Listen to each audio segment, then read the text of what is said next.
Hi, I'm Paul McGee, author of the book How to Succeed with People. Remarkably easy ways to engage, influence and motivate almost anyone.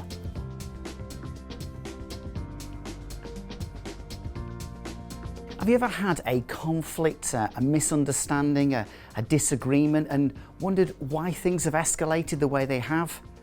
Well, I'm about to explain why that happens. So what colour's the beach ball? Well, I guess from your perspective, it's red, yellow and orange, because that's what you see. But you know what's really interesting? I am looking at exactly the same thing as you are, but I'm seeing something entirely different. You see, you might be seeing red, yellow and orange, but I'm seeing blue, white and green. So maybe one of the things we need to appreciate is that people can actually see things differently from each other and both be right. So how can we build better relationships? How can we minimize conflict? I'm about to show you how. So why don't you think of a person who you'd like to build a better relationship with and maybe minimize the conflict between you? It could be a customer, it could be a colleague, or it could be a loved one. I'd like to give you 4 questions to ponder. Here's the first one. What's going on in their world at the moment? You see, if we're not careful in terms of our communication, from my perspective, all I'm seeing is blue, white and green. But am I taking time out to see their side of the beach ball? What are their issues? What are their needs? What are their concerns at the moment? I remember being picked up by a taxi driver over in Dublin, and the first thing I thought about when I saw him was, flipping miserable sod. Judgmental, I know, but that's how he came across. I sat in the taxi with him and then I asked him a question. I said, busy day? He said, yeah, it has been, but not doing work. I've just been in the hospital with my daughter all morning. I went, oh, nothing serious. He went, possible brain hemorrhage. You see, when I'd seen him, I'd just seen misery on his face and thought he was a miserable sod. But I'd not really taken time out to even consider what might be going on in his world at the moment. So that customer, that colleague, that loved one, have you ever taken time out to think what is going on in their world at the moment? Question number 2. What's important to them at this time? Does this person need a good listening to? Do they need some support? Do they need some time out? Do they just need to feel that they are being understood by you? Do you know what? I've spoken in 36 countries to date and no one has ever said the following to me. You know my trouble, Paul?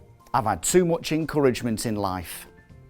So perhaps what might be really important to that person at the moment is a bit of encouragement to feel valued and appreciated.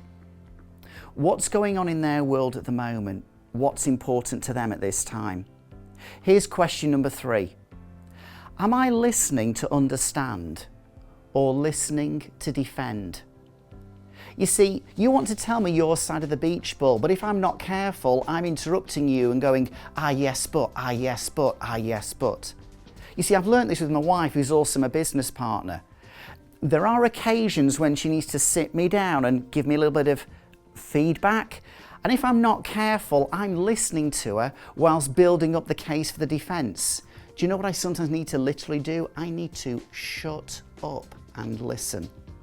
Why not develop what I call the gift of the gap? Yeah, that's right. Not the gift of the gab, the gift of the gap. Actually press pause, allow some time and space for the other person to talk and you listen. Listen to understand doesn't mean you're going to listen to agree, but once I understand your side of the beach ball and where you're coming from, perhaps you'll be more open to listening to my side of the beach ball as well. Here's your 4th and final question.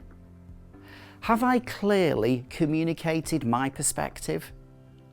You see, from my perspective, it was obvious the beach ball is blue, white and green. But maybe I'm making the assumption because I can see that so clearly, so too can other people. Here's the deal.